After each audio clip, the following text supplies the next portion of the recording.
2023 के लिए कांग्रेस ने बदली स्ट्रैटेजी। चुनाव से 6 महीने पहले वचन पत्र लाएगी।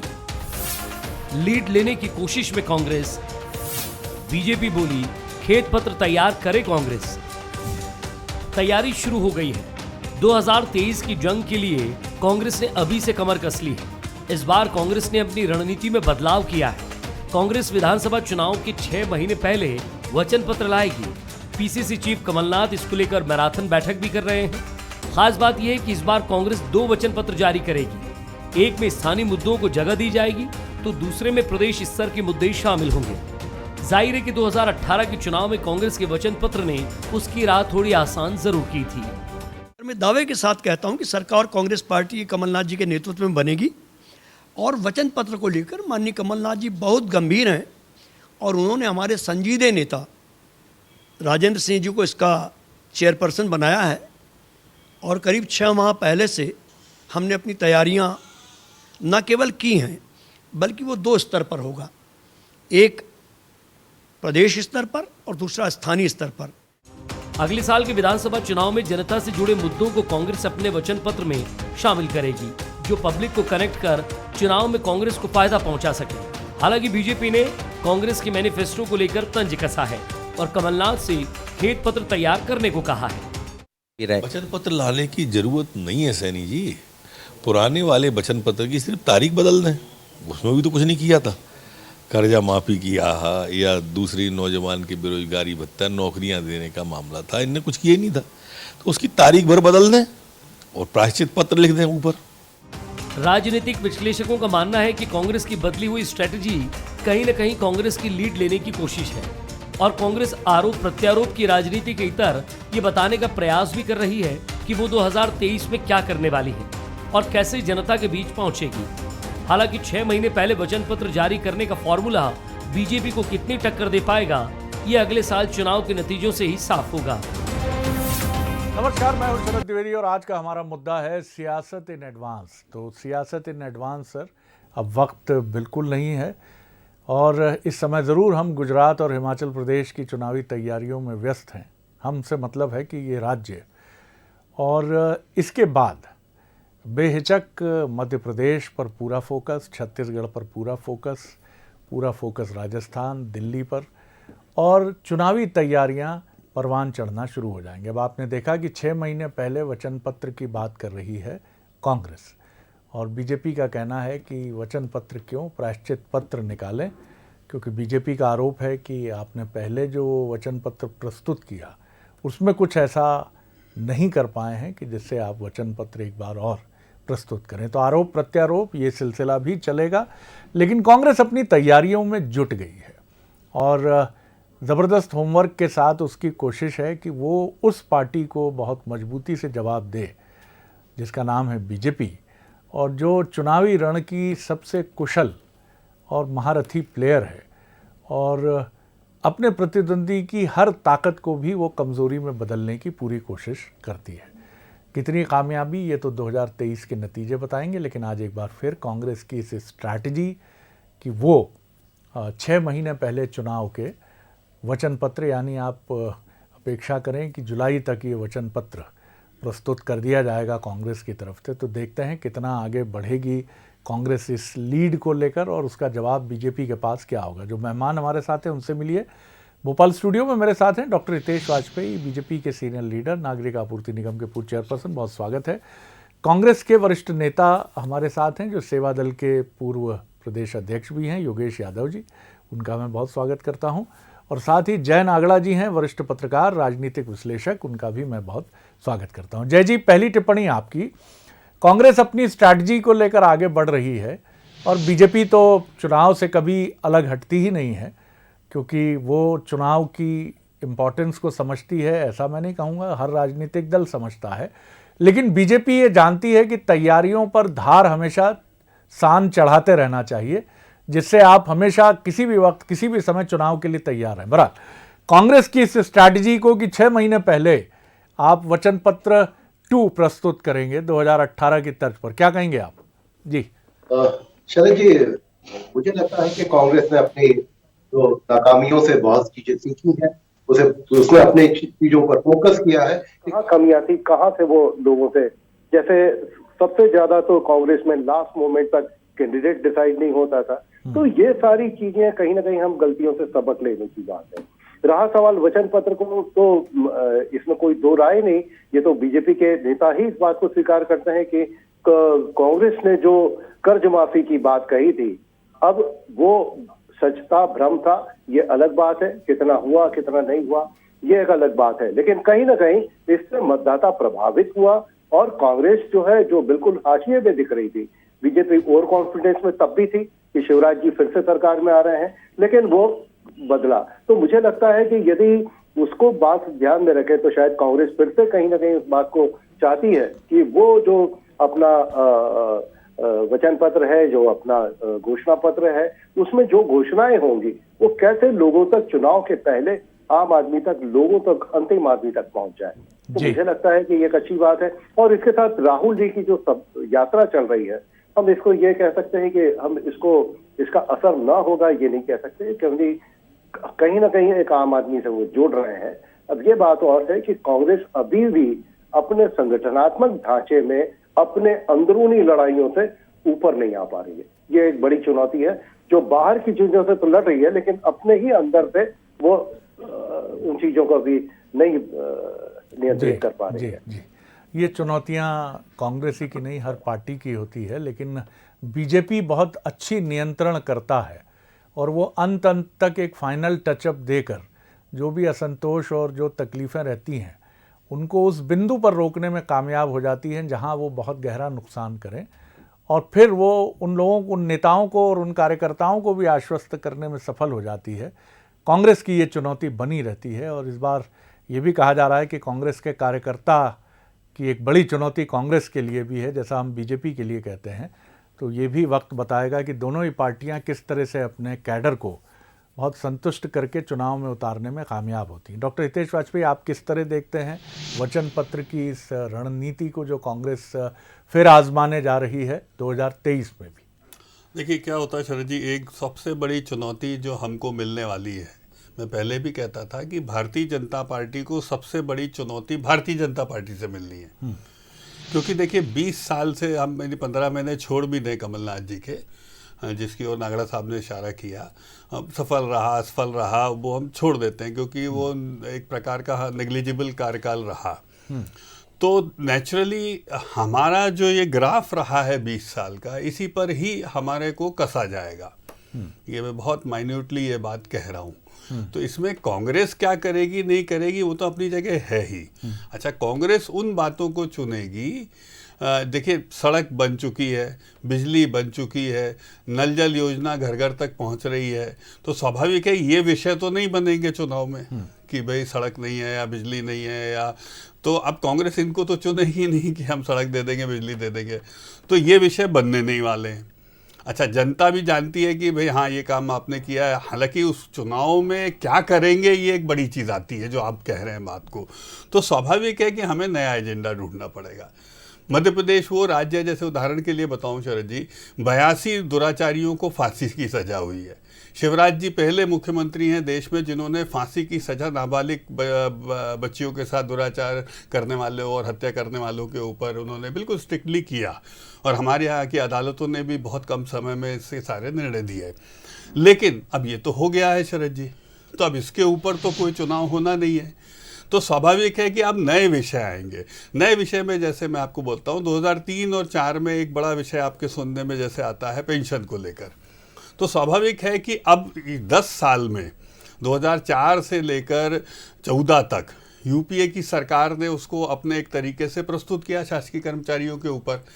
14 से लेकर 24 तक मतलब लगभग 20 वर्ष के हमारे अनुभव इकट्ठे हो गए हैं। मैं नहीं कह रहा हूँ किसने क्या किया क्या नहीं किया, क्योंकि लगभग सभी राज्यों ने उसको अपनाया।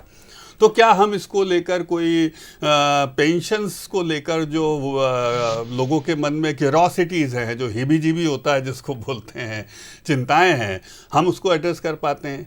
फिर अभी आपने देखा डिलीवरी ऑफ सर्विसेज, जिसकी मैं हमेशा बात करता हूँ शरद जी, बहुत इम्पॉर्टेंट है। आप कितनी अच्छी चीज़ें बनाइए, लोअर ब्यूरोक्रेसी का डिलीवरी ऑफ सर्विसेज बेहतर होना चाहिए। जैसे उदाहरण के लिए फिर मैं एक उदाहरण और देता हूँ, 1.25 लाख से 1.5 लाख नाम अभी आपने मुख्यमंत्री जनसेवा अभियान जो चला बीच में, इसके दौरान लगभग इतने आयुष्मान कार्ड हो, क्रेडिट कार्ड हो, किसान क्रेडिट कार्ड हो या पेंशन योजना हो, इसके लगभग जोड़े गए हैं, इसकी तैयारी पूरी हो चुकी है। तो आप मान के चलिए इतने हितग्राही जो अभी तक हितग्राही नहीं थे शरद जी, वो इसमें जुड़ेंगे। कई बच्चियां ऐसी है सर, आपको ऐसा राज्य नहीं मिलेगा शरद जी जिसमें विदेश में बच्चे जा रहे हैं, बस अंतिम लाइन, जिनके 50-50, 60-60 लाख की फीस सरकार दे रही है। लेकिन ये सब देखिए साहब, ये डिलीवर्ड हैं जी। तो स्वाभाविक है कि हम अगला एजेंडा क्या रखने वाले, शिवराज जी उसकी तैयारी कर रहे हैं। और अच्छी बात है, लोकतंत्र में भारतीय जनता पार्टी जो कर चुकी है जी, उससे आगे मध्य प्रदेश को कैसे ले जाएगी, इसका विजन हम प्रस्तुत करेंगे। तो बीजेपी का ये कहना है योगेश जी कि जो वो डिलीवर कर रहे हैं उसको नीचे तक पहुंचाने की कोशिश है, और उनका दावा है कि बेहतरीन तरीके से उन्होंने योजनाएं गढ़ी हैं। चाहे आयुष्मान कार्ड की बात करें, केंद्र और राज्य की मिली जुली योजनाओं की बात उन्होंने की है, या बच्चियों के लिए निःशुल्क शिक्षा की बात हो। लेकिन यहीं बात नहीं थमने वाली है, ये भी कहना है डॉक्टर हितेश वाजपेयी का। कुछ नया और सोचा जा रहा है जो मुख्यमंत्री और कोर टीम ऑफ बीजेपी समय आने पर पेश करेगी, जैसे आप अपना वचन पत्र 6 महीने पहले पेश करने की बात कर रहे हैं। आप सारी बातों को सुनने के बाद एक मुकम्मल जवाब आपका। जी, डिलीवर कर रहे हैं, क्या कर रहे हैं? डिलीवरी हमारी इवेंट है, हमारी डिलीवरी। खैर ये इतर प्रश्न है, पहले मैं अपने मूल मुद्दे पर आता हूं। बात यह है कि कांग्रेस का जो वचन पत्र है वो अपने आप का एक विजन पत्र होता है। वो पूरा मध्य प्रदेश को एक मार्ग देता है, एक पूरी दृष्टि देता है, और ये दृष्टि 15 महीनों में मध्य प्रदेश की जनता ने महसूस किया। मैं जय नागड़ा भाई हमारे बहुत सीनियर वरिष्ठ पत्रकार हैं, बहुत पहले से आपसे परिचित हूं, तो इतना आप जानते हैं कि ये कमिटमेंट हुआ है। और ये मध्य प्रदेश के कृषि मंत्री ने, कमल पटेल ने कहा है कि हाँ कर्ज माफी हुई है। तो ये 10 दिन में नहीं हुआ था, मात्र 10 मिनट में हुआ था पहली सिग्नेचर कमलनाथ जी के कर्ज माफी। खैर ऐसे तो बहुत सारी उपलब्धियों के मुद्दे हैं। मैग्नाफिसेंट जिस तरीके से हम लोगों ने जो कोशिश की थी वो इतर मुद्दा है, लेकिन मैं मूल मुद्दे पर यह आना चाहता हूं कि वचन पत्र की आवश्यकता क्यों? वचन पत्र कोई आलोचनाओं का पत्र नहीं होगा। मध्य प्रदेश जिस तरीके से फिसड्डी राज की तरफ बढ़ता जा रहा है, तो इसको हम राज्य को बचाने के लिए एक विजन प्रस्तुत करना जरूरी है। हम कर्ज लेकर घी पीते जा रहे हैं, इवेंट करते जा रहे हैं, कोई योजना है नहीं हमारे पास। मुझे नहीं मालूम कि डॉक्टर हितेश वाजपेयी कौन सी दुनिया में ट्विटर या व्हाट्सएप से बाहर निकलते हैं कि नहीं, कहां इन्होंने सड़कें देख ली और कहां इन्होंने पेयजल देख लिया। तो ये ईश्वर जाने इनका फील्ड कितना है, अब ये जाने और इनकी पार्टी जाने। मैं मूल मुद्दे पर यह आता हूं कि स्थानीय स्तर पर हमारा वचन पत्र रहेगा। जो स्थानीय निकाय, पंचायत निकायों की हालात बदतर होते जा रहे हैं, आज आम आदमी का जीवन दुभर होता जा रहा है, और इसका परिणाम भी हुआ। जो नगरीय निकाय में, नगर पंचायत में जो कांग्रेस को सफलता मिली है, तो मध्य प्रदेश की जनता कातर दृष्टि से मध्य प्रदेश वासी अब कांग्रेस को देख रहे हैं, कांग्रेस का इंतजार कर रहे हैं, प्रतीक्षा कर रहे हैं। और प्रदेश स्तर पर जो वादे, चाहे वो आप 50 और 60 लाख के शिक्षा की बात करें, लेकिन यहाँ जो मध्य प्रदेश के हालात हैं, शिक्षा का स्तर है, और जो ग्रामीण क्षेत्र में शिक्षा का, वो आप ही प्रतीक के रूप में प्रस्तुत कर सकते हैं कि साहब हम अंग्रेजी स्कूल खोल रहे हैं। ये इवेंट के रूप में बहुत अच्छा लगता है, लेकिन इसको समग्र विकास नहीं कहेंगे, शिक्षा का विकास नहीं कहेंगे। हॉस्पिटलिटी के मामले में, स्वास्थ्य के संदर्भ में हम आप एक आदि उदाहरण इवेंट के रूप में प्रस्तुत कर सकते हैं, लेकिन मध्य प्रदेश के हालत जो हॉस्पिटल्स के हैं वो किस तरीके से डॉक्टर हितेश वाजपेयी अच्छी तरह जानते हैं। कोरोना काल में जिस तरीके से निजी हॉस्पिटल्स ने मध्य प्रदेश की जनता का रस चूसा है, ये बहुत सारे भयानक तथ्य हैं। लेकिन मैंने कहा ना कि हम आलोचनात्मक परीक्षण में इसलिए नहीं जाना चाहते अपने वचन पत्र में कि आलोचना तो जनता अपने आप में महसूस कर रही है। जनता को अपने आप पता है कि मध्य प्रदेश में क्या हुआ है। कांग्रेस तो वो देना चाहती है कि जो मध्य प्रदेश की जनता विगत 20 वर्षों से पीछा कर रही है। एक बात शरद जी और मैं कहूंगा कि अभी नरोत्तम मिश्रा जी कह रहे थे कि कांग्रेस को खेद पत्र जारी करना चाहिए। हाँ, निश्चित हम खेद पत्र जारी करेंगे, हम खेद व्यक्त करेंगे कि कांग्रेस के विधायक जिसको खरीद फरोख्त करके भारतीय जनता पार्टी ने सरकार बनाई, ये भारत के प्रजातंत्र के विकृत रूप के लिए भारतीय जनता पार्टी के लिए हम खेद पत्र जारी करेंगे कि हम क्षमा चाहेंगे कि हमें नहीं मालूम था कि कांग्रेस में ऐसे गद्दार भी हुआ करते हैं जिसको भारतीय जनता पार्टी संक्षेप में खेद पत्र भी रहेगा। 10 सेकंड। देखिए, इन्होंने सब कुछ बोल दिया, बोले हम नहीं करेंगे, लेकिन गद्दार भी बोल दिया और ये भी बोल दिया, पर इनके पास जनता को देने के लिए कुछ नहीं है। जैसे मैंने आपको सीधी सीधी बातें करी शरद जी, मैं नागड़ा साहब और आप दोनों को साक्षी मानकर फिर कह रहा हूं कि मैंने सीधे सीधे आपको बताया कि हम ये करेंगे। जैसे कि लाडली लक्ष्मी 2, इसके तहत फैसला लिया गया कि जब बिटिया प्रथम वर्ष में पहुंचेगी, जो लाडली लक्ष्मी है, योगेश जी, उसको 12,500 रुपए मिलेंगे, और जिस दिन डिग्री करके निकलेगी 12,500 और मिल जाएंगे। 25,000 का ये जो है राशि है, ये उसको दी जाएगी। सर, मैंने तो सीधी बात करी ना। अब ये मेरे को गद्दार बोलेंगे, ये मेरे को बोलेंगे कौन सी ट्विटर में रहते हो, व्हाट्सएप में, ये तो सर निजी बातें हो, कौन सा कपड़ा पहनते हो, क्या कर, इसका मैं क्या करूं? अच्छा बताइए शरद जी। तो जनता साहब तार्किक बहस चाहती है। मैंने इवन पेंशन तक, आप सोचिए, अरे छोड़िए साहब, आप कौन से विधायक हैं बहुत बड़े, आप तो पार्षद भी नहीं है, कैसी बात कर रहे हैं आप तो मैं क्या आपका आकलन शुरू करूं, आप मेरा शुरू करोगे? ये कोई बहस का स्तर है क्या आपका? आप रिप्रेजेंट कर रहे हैं पार्टी को, आपको बताना चाहिए ना कि 1, 2, 3, 4 हम ये करेंगे। मैं तो बता रहा हूं आपको, नागड़ा साहब के बाजू में बुरहानपुर 100% नल जल योजना से कनेक्ट हो चुका है। पूछ लीजिए उसके साथ जाके, पानी पियाइए जाके उनके घर में। जिस शहर में आप बैठे हुए हैं इंदौर में, उसके सभी वार्डों में नर्मदा जल पहुंच चुका है शरद जी, इनसे जाके पूछाइए। 6 फ्लाईओवर्स का नया शिलान्यास हो चुका है। ये कैसी बातें करते, कमरे से बाहर निकलते नहीं और इधर उधर की बातें करते।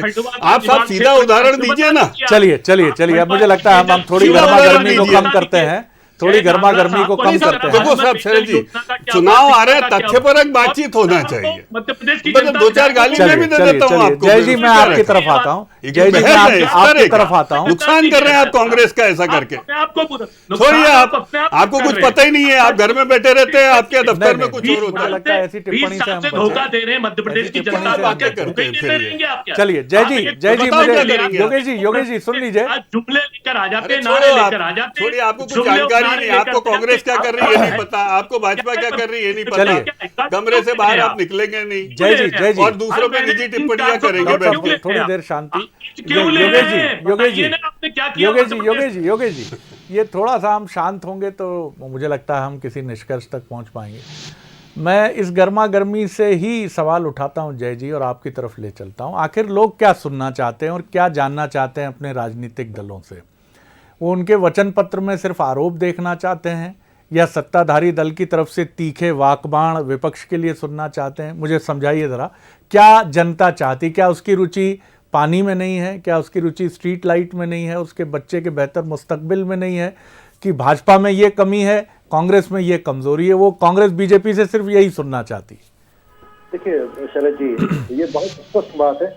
आप योजनाएं कितनी अच्छी बना लें, लेकिन यदि वो डिलीवर होने के लेवल पर, मैं यदि खंडवा का ताजा उदाहरण, मैं खंडवा में अभी 3 महीने हो चुके हैं, महापौर और आयुक्त के बीच में जो बड़ा विवाद गहराया, कहीं ना कहीं ब्यूरोक्रेसी को लेकर के एक बड़ी दिक्कतें इस समय कई विधायक, कई मंत्री तक ये बात बोल रहे हैं कि अधिकारी उनकी नहीं सुन रहे।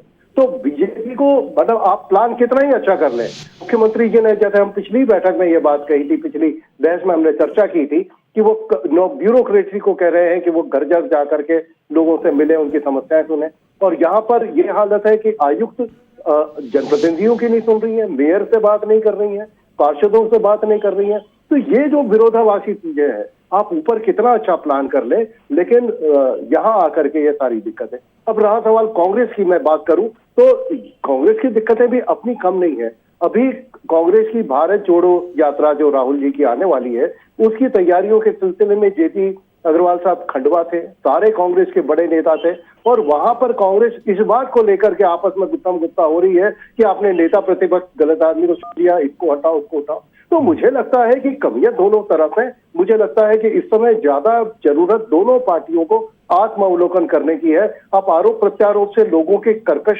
जो बातें होती हैं, उससे लोगों को कोई सॉल्यूशन नहीं मिला। लोग वाकई में परेशान है। आप डबल इंजन, ट्रिपल इंजन की सरकार बोले और वो इंजन चले ही नहीं प्लेटफॉर्म से 2 दिन। तो आप कैसे आप बात करेंगे? मुझे लगता है कहीं ना कहीं दोनों को, यदि हम चुनाव में जा रहे हैं तो आपको अपनी कमियों की तरफ देखना पड़ेगा। और जैसे योगेश जी ने बात कही, अच्छी बात है कि यदि आप अपना फोकस आपके काम पे कर रहे हैं और दोनों अपनी अपनी योजनाएं लेकर के जाते हैं, अब जनता किस पे भरोसा करती है, क्या होती है? और बीजेपी की भी अपनी दिक्कतें हैं। यदि 15 साल 20 साल से वो सत्ता में है तो निश्चित रूप से सत्ता के प्रति जो आक्रोश है वो अपनी जगह है। सड़क बना रही है, इससे इनकार नहीं है, लेकिन अभी बहुत सारी जगह चलिए ऐसी सर, भी है जी। जहाँ पे सड़कों को लेकर दिक्कतें हैं। जी तो जी, मुझे सबसे लगता है महत्वपूर्ण, बिल्कुल जय जी, महत्वपूर्ण बात यही है कि आपको इससे आगे निकलना पड़ेगा। आपको कहीं तो इस युद्ध को, इस लड़ाई को रोककर आपको एक नए विचार, और क्या चेहरे पर शांति रखकर बात नहीं हो सकती है?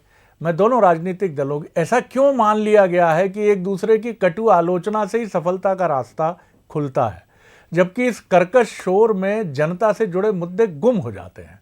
तो बेहतर यही है कि, बिल्कुल सही बात है, सत्ताधारी दल के नाते बीजेपी की जवाबदेही ये है कि उसकी योजनाएं कितनी नीचे पहुंची हैं, उनका क्रियान्वयन जनप्रतिनिधि और कार्यपालिका कैसे कर रही है, खासतौर से लोअर ब्यूरोक्रेसी।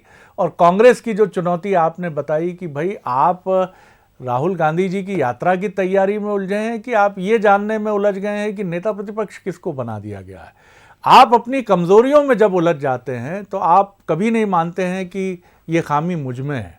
आपकी उंगली हमेशा सामने वाले की तरफ होती है, जबकि 3 उंगलियां, जब सामने वाले पर आप उंगली उठाते हैं तब भी 3 उंगलियां आपकी तरफ इशारा कर रही होती हैं कि अपना आत्मावलोकन तो करिए, आपके भीतर क्या कमजोरी है। और साहब, जिसने भी ये आत्मावलोकन नाम का बहुत ही सुंदर तथ्य, जो हम कभी नहीं करते हैं, मैं भी नहीं करता हूँ, क्षमा सहित बहुत कम करता हूँ, जिसने कर लिया सर, वो खुद में डूब गया और सुरागे ज़िंदगी को पा गया। बहरहाल बहुत शुक्रिया जय जी, बहुत शुक्रिया योगेश जी, बहुत धन्यवाद डॉक्टर हितेश वाजपेयी। आगे देखिए छत्तीसगढ़ आज का मुद्दा, शराबबंदी पर घेराबंदी। नमस्कार।